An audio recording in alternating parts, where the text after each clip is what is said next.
Amigos queridos,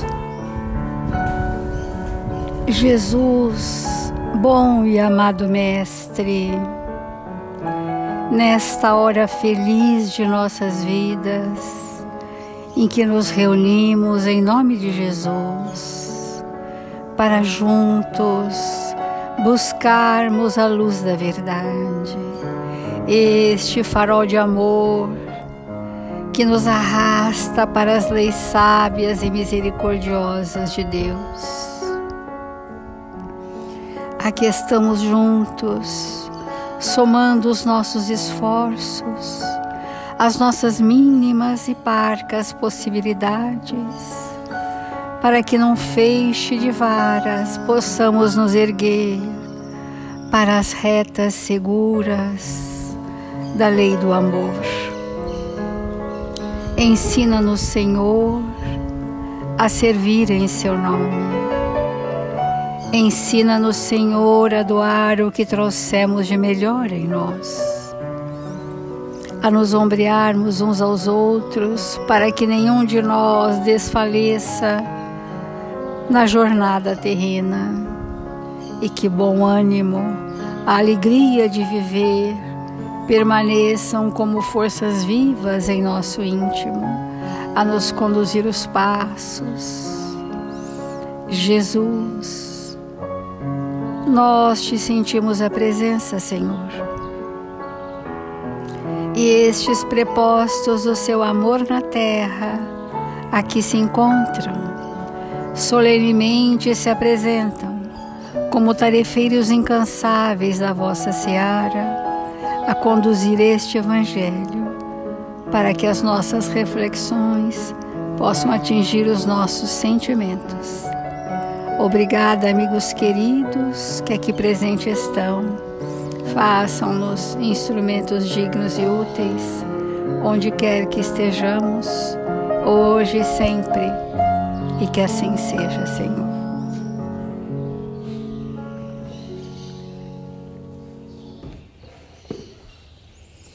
Do Evangelho segundo o Espiritismo, o capítulo 10º, Bem-aventurados os que são misericordiosos. O item é o argueiro e a trave no olho.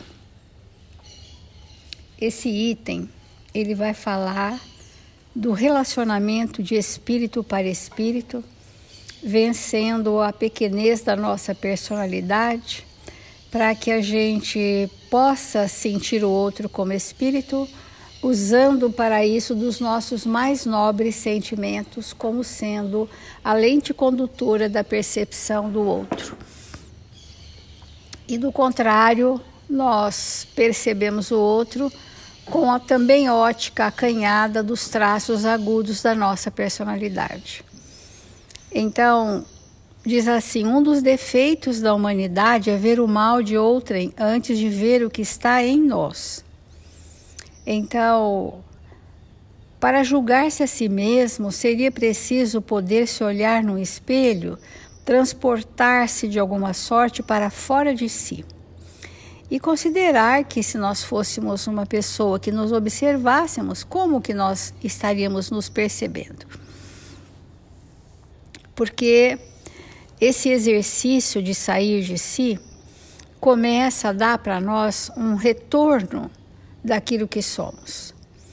Então, hoje em especial, nesse item, diz assim: como com efeito um homem bastante vão para crer na importância de sua personalidade e na supremacia de suas qualidades, pode ter ao mesmo tempo bastante abnegação para fazer ressaltar em outro o bem que poderia eclipsá-lo, em lugar do mal que poderia realçá-lo? Eu acho que aqui cabe uma brevíssima distinção para que a gente compreenda esse texto do Evangelho de Jesus.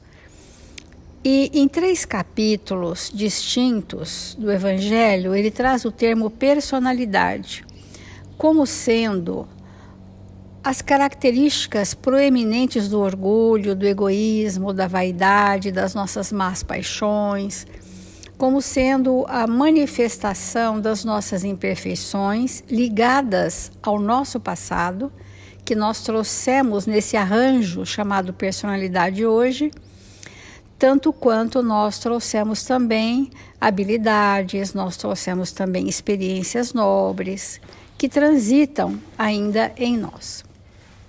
Então, a personalidade reflete o conjunto de traços que o meu passado elegeu para ser vivido nessa encarnação. E é por isso que em cada existência as nossas personalidades vão refletir a minha anterioridade.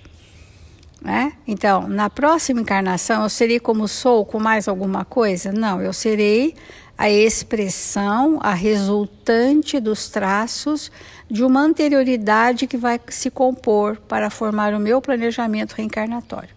Sem esse entendimento, tudo fica muito raso a nossa compreensão. Mas há características nossas que atravessam os séculos, que atravessam os milênios, que são patrimônios do espírito que nunca se perderão. Esses traços, que são harmonizados com as leis divinas, formam a nossa identidade. É com essa que eu vou atravessar os milênios e vou atravessar os planetas.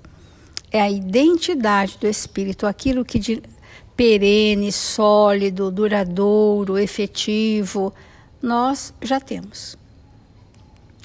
Quando nós estamos nos relacionamentos, nós podemos nos relacionar com essa identidade. Olha que maravilha. Eu posso acionar o meu melhor para interagir com o outro. E quando incauto, ou enquanto distraído, ou enquanto desavisado sobre essa questão, eu me deixo ao sabor das ondas.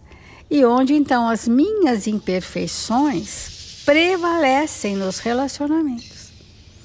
Por isso que aqui está falando do orgulho, que é o que é uma dificuldade da personalidade? A importância e a supremacia que nós damos a nós mesmos. Isso é uma dificuldade enorme do ser humano.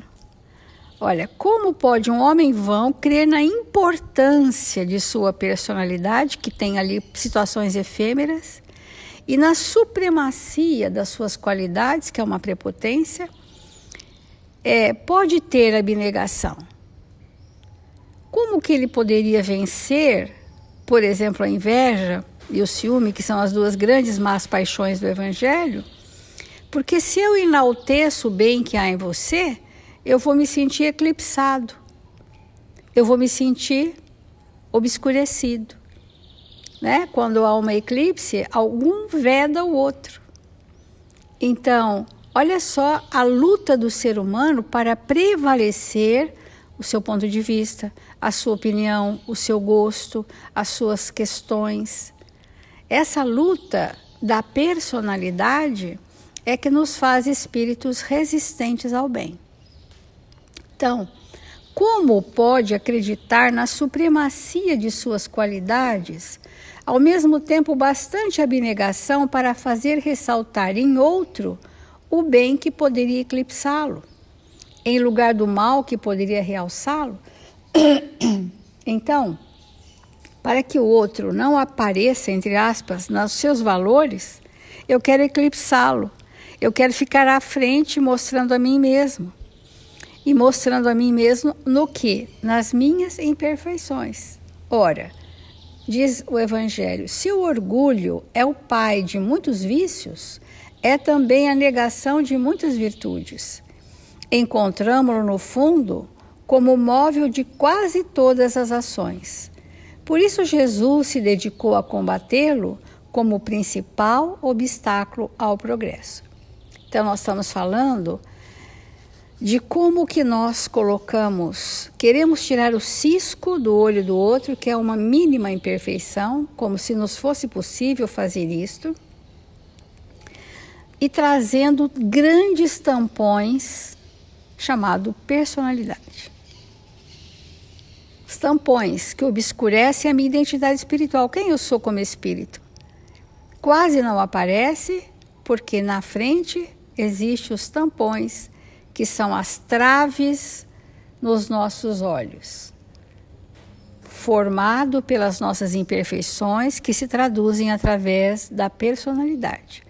Por isso que o Evangelho usa o termo personalidade em alguns capítulos e num capítulo ele usa personalismo, né? Então, como vencer? Como retirar de nós os tampões que nos enceguecem? Nós temos falado toda essa semana como é mesmo se relacionar de espírito para espírito. O espírito, nos seus valores, e são valores expressos por sentimentos, quando a manifestação dos sentimentos nobres prevalecem em nós naquele momento, eu estou vivendo como espírito, porque eu estou na minha identidade perene. E eu percebo você como espírito, porque eu transcendo a barreira da sua personalidade, que é temporária e transitória, para sentir a grandeza do espírito que você é, que o outro é na nossa vida.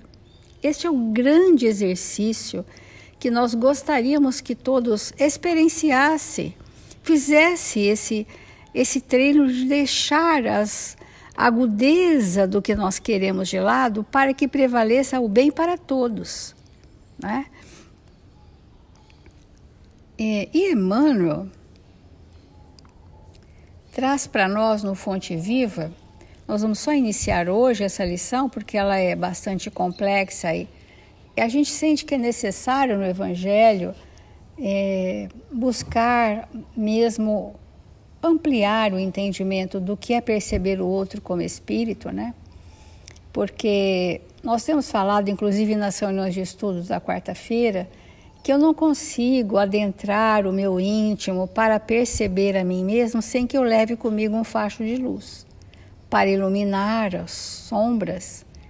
Então, o espírito, para se conhecer como espírito, ele já precisa ter aquisições morais, algumas mínimas, como todos já temos. Então, esta que é chegada a hora.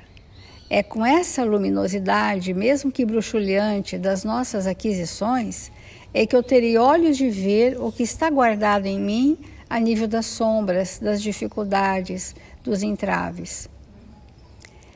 Então, essa lição do Fonte Viva é a cortina do eu, uma lição muito conhecida, mas que ela é muito necessária nesse momento do nosso Evangelho. Diz assim, porque todos buscam o que é seu e não o que é de Jesus Cristo. As nossas prioridades, o nosso desejo, Em verdade, estudamos com o Cristo a ciência divina de ligação com o Pai, que é por isso que Jesus veio, para nos reconduzir à casa do Pai, para nos fazermos mais vinculados às leis. Mas ainda nos achamos muito distantes da genuína comunhão com os interesses divinos. Por trás da cortina do eu, que é a nossa personalidade, conservamos lamentável cegueira diante da vida.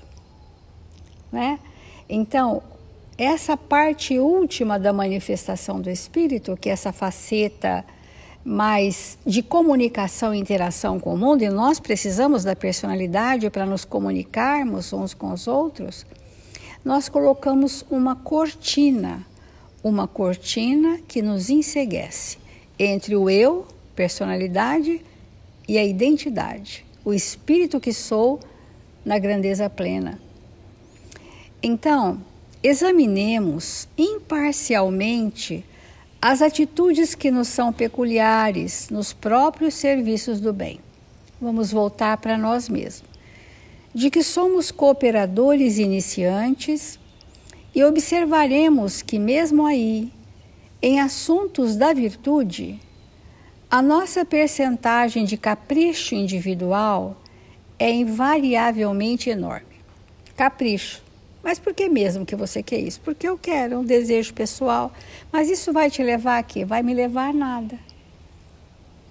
E assim a nossa vida pode ter permeada por nadas, por quirelas, por caprichos, por interesses pessoais, E isso tudo está ligado à nossa personalidade fugaz e não à essência do espírito que trazemos, Observemos que mesmo aí em assuntos de virtude, a percentagem de capricho individual é enorme. E aqui entra na antiga lenda de Narciso. A lenda de Narciso permanece viva em nossos mínimos gestos, em maior ou menor porção.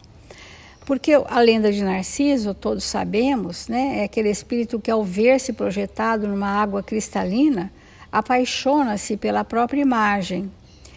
E então, quando a gente fala assim, nós estamos ensimesmados, nós estamos voltados para quê? Para eu mesma, para o eu, formando barreiras entre eu e a minha identidade, entre a personalidade e a identidade. Mas nós somos espíritos e nós temos total domínio sobre nós mesmos. O espírito tem total domínio sobre as instâncias de manifestação da sua individualidade. E nós, pela ação forte da vontade, podemos interferir veementemente e interceptar esse fluxo doente dos caprichos pessoais, ou da vaidade e da paixão por si mesmo. E de todas as múltiplas manifestações que nós precisamos ter uma ação vígil. Eu sou um espírito. Eu comando, pela ação da minha vontade, todas as instâncias de manifestação do ser espiritual que sou. Inclusive, a personalidade é uma faceta. Nós precisamos, o que nós estamos desejosos de comunicar, pelo influxo dos espíritos, é que nós somos donos e senhores de nós mesmos. E que ser arrastado é uma anuência, há um consentimento, porque há uma adesão do arrastamento inconsciente. Então, em tudo e em toda parte, apaixonamo-nos pela nossa própria imagem. Quanto muitas vezes a pessoa não verbaliza, mas se vangloria do enfrentamento que ela teve com outra pessoa, dos embates, das lutas. Quanto que ela se vangloria espizinhando o seu próximo. Quanto ela se vangloria dessa trave no olho, dessa cegueira por forças cegas. Porque ali não está o espírito, está uma instância doente dele, mas não é a totalidade do que somos. Então podemos dizer que agimos de forma fragmentada? Não é a totalidade que está agindo naquele momento, muitas vezes é fragmentado. É compartimentada a nossa ação, porque é alheia à consciência. Isso já é um compartimento. Tudo que eu faço alheio à consciência não é integral. Então, nós vamos continuando essa reflexão por mais uns dias.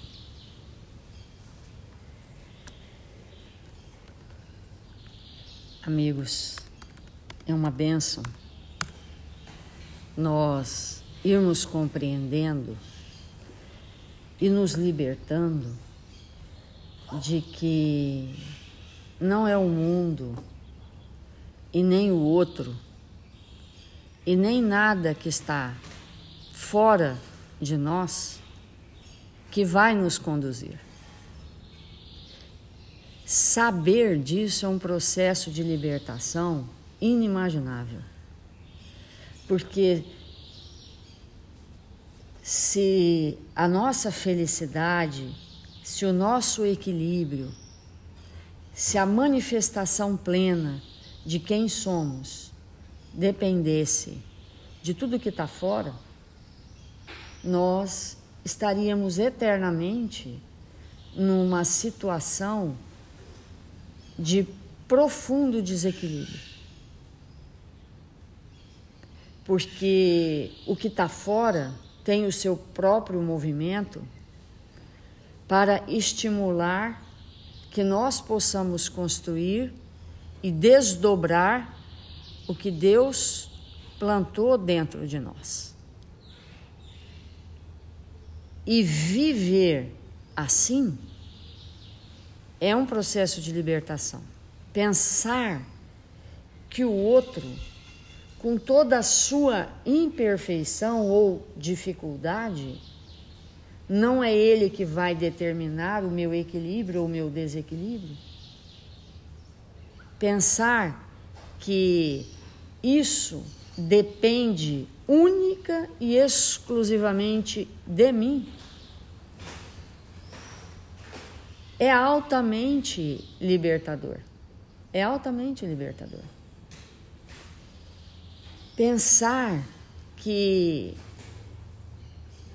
eu posso começar a compreender de maneira definitiva o espírito que eu sou e viver de acordo com a realidade espiritual faz com que tudo realmente esteja nas minhas mãos, em relação a mim mesmo. Então, ontem nós estávamos falando que, ao observarmos a imperfeição de alguém, é evidente que não vamos ficar indiferente. Não podemos ficar indiferente, mas devemos oferecer aquilo que já faz parte das nossas construções e que, portanto, conseguimos exemplificar. E nós estamos estudando um texto de André Luiz, do livro A Vida Continua, no capítulo 12, em que o ministro comenta esse item do Evangelho que nós estamos estudando. E ele diz uma coisa muito importante para nós, ele diz assim, para aquela plateia que estava ouvindo: despojados hoje do corpo de matéria mais densa, que nos acalentava as ilusões, aprendemos todos que todos somos consciências deficitárias e compreendendo agora, para a felicidade nossa, que apenas o Senhor dispõe de recursos para analisarmos consideradamente, porque em verdade ser-nos-á possível tão somente examinar a nós próprios. Então, ele faz todo um arrazoado para nos reconduzir o pensamento a esse estado de lucidez máximo do espírito, que seja, é impossível nós examinarmos com precisão, com exatidão, com aproveitamento o outro. A única possibilidade que nós temos é de analisar a nós mesmos. Então, quando o outro se comporta de uma forma que eu não considero a melhor, é preciso que eu volte o olhar para mim mesmo e me pergunte como eu estou me comportando ante a dificuldade do outro. Se eu estou me comportando de maneira irritadiça, se eu estou me comportando com tristeza, se eu estou me comportando com raiva, quem precisa de tratamento? Quem precisa de tratamento? Ambos. Ambos precisam de tratamento. Eu preciso entender isso. E de maneira definitiva. Sentir raiva não é, de maneira nenhuma, amigos, um processo natural. Não é. Deus não plantou isso em nós. Isso é fruto dos nossos desajustes. Isso é fruto da falta de valores espirituais. Então, se ambos precisamos de tratamento, se eu me irrito com você, se eu me entristeço com você, eu preciso de tanto tratamento quanto você.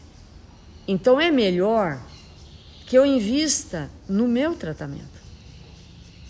É melhor que eu verta o olhar para que eu possa encontrar caminhos para que eu possa me tratar. E me tratando, isso não irá mais me contaminar.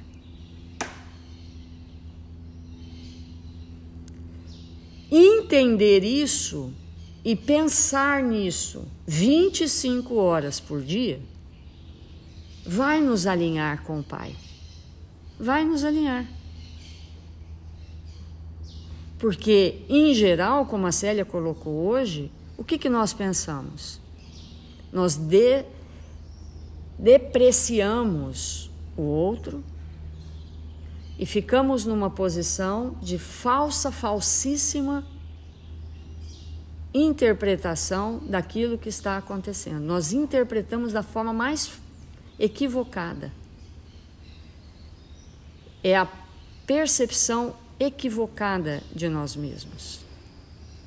Então, quando esse ministro diz para nós que só Jesus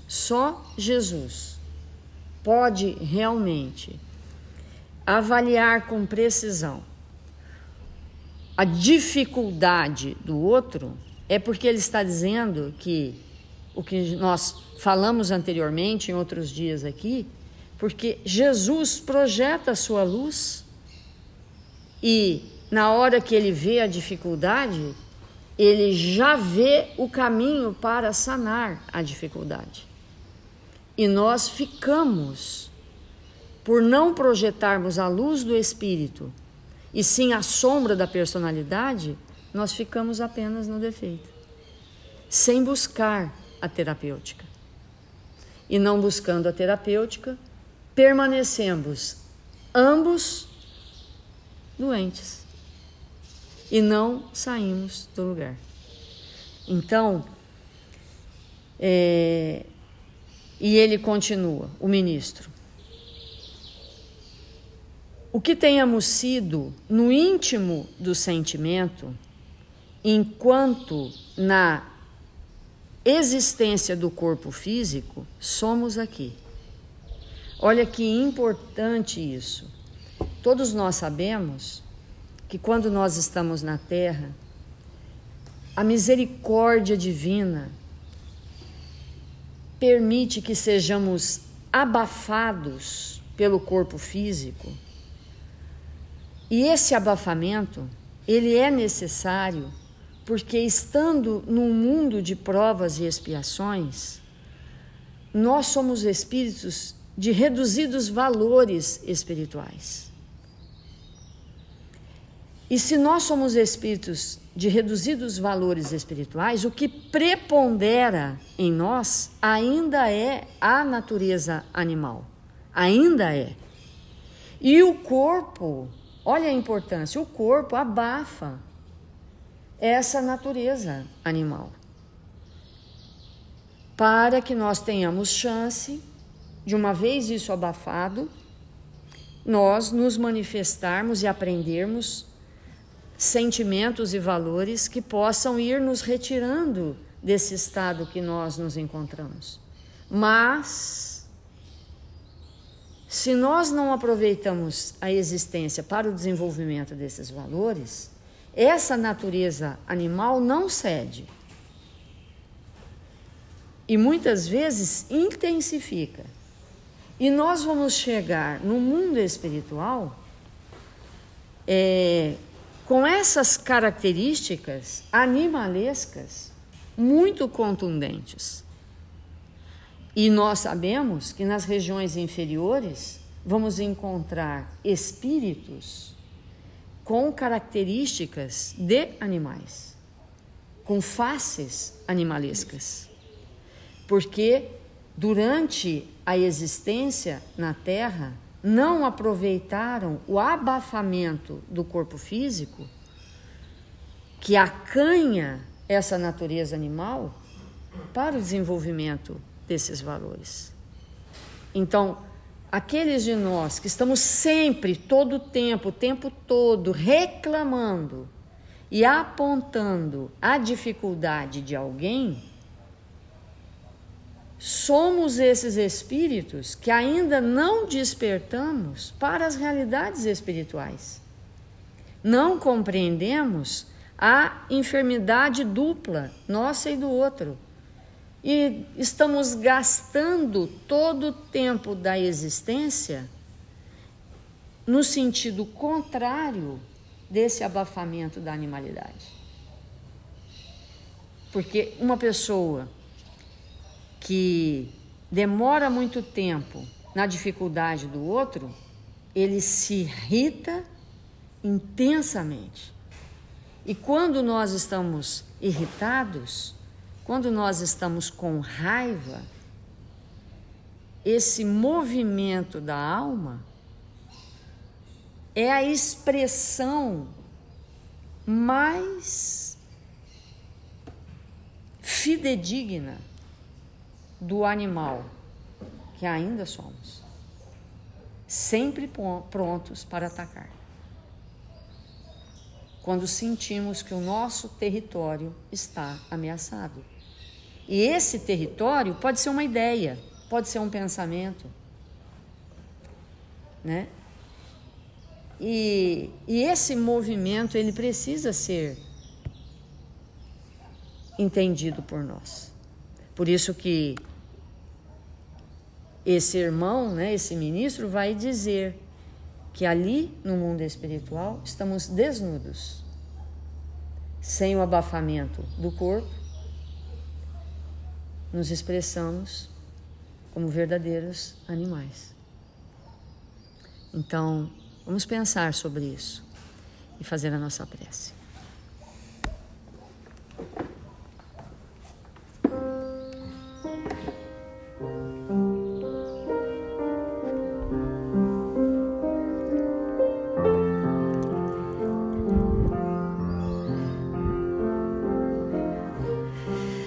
Deus, nosso Pai, Jesus, nosso Mestre,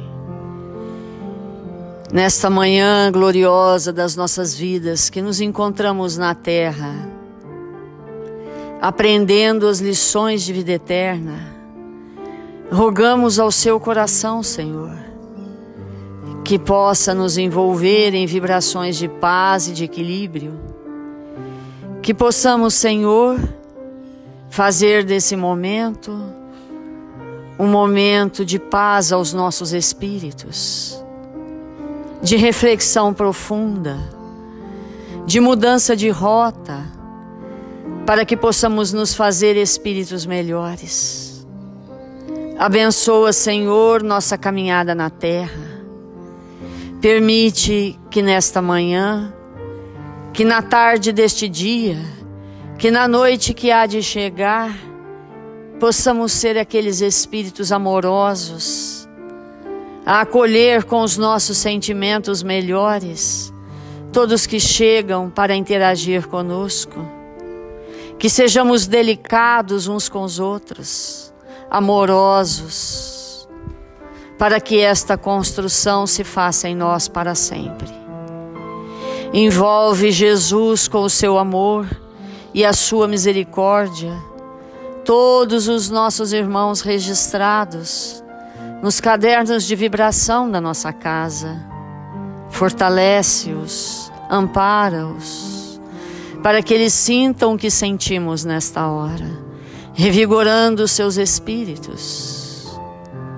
E nós te rogamos, Senhor, que aonde quer que estejamos, no nosso lar, no ambiente de trabalho, possamos executar as nossas mínimas tarefas, nos tornando espíritos melhores, oferecendo ao planeta Terra essa morada azul que o Senhor construiu para nós, as flores mais belas dos nossos sentimentos.